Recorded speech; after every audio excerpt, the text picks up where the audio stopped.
यह कहानी है देवव्रत के भीष्म पितामह बनने की।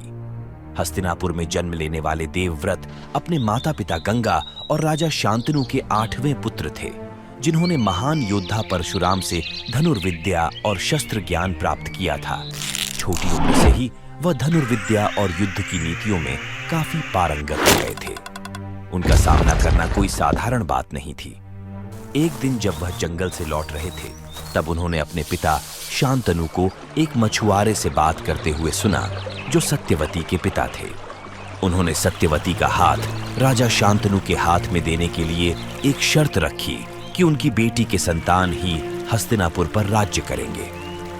यह सुनकर जब राजा थोड़े चिंतित हुए, तब देवव्रत ने बिना सोचे उसी समय सभी के समक्ष यह प्रतिज्ञा ली कि वह आजीवन ब्रह्मचारी रहेंगे, कभी विवाह नहीं करेंगे और हस्तिनापुर के दास बनकर कुरुवंश की रक्षा करेंगे। यह सुनकर वहां मौजूद सभी लोग आश्चर्यचकित हो गए और देवव्रत के पिता ने उन्हें खुश होकर इच्छा मृत्यु का वरदान दिया और उन्हें कहा कि तुम आगे संसार में भीष्म के नाम से जाने जाओगे। प्रतिज्ञा के बाद भीष्म पितामह ने अपना सारा जीवन कुरुवंश की रक्षा और उसे समृद्ध बनाने में समर्पित कर दिया। जैसे जैसे समय बीतता गया, आगे चलते कौरव और पांडव युद्ध के लिए एक दूसरे के विरुद्ध खड़े हो गए।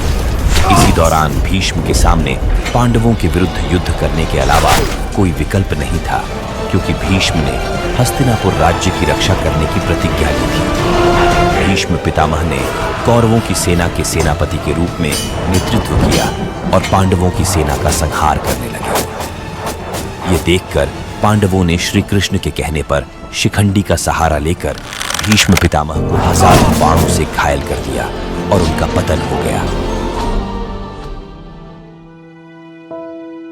भीष्म ने अपने अंतिम पलों में पांडवों से क्षमा मांगी, क्योंकि उनका कर्तव्य उन्हें पांडवों के खिलाफ लड़ने पर मजबूर कर रहा था।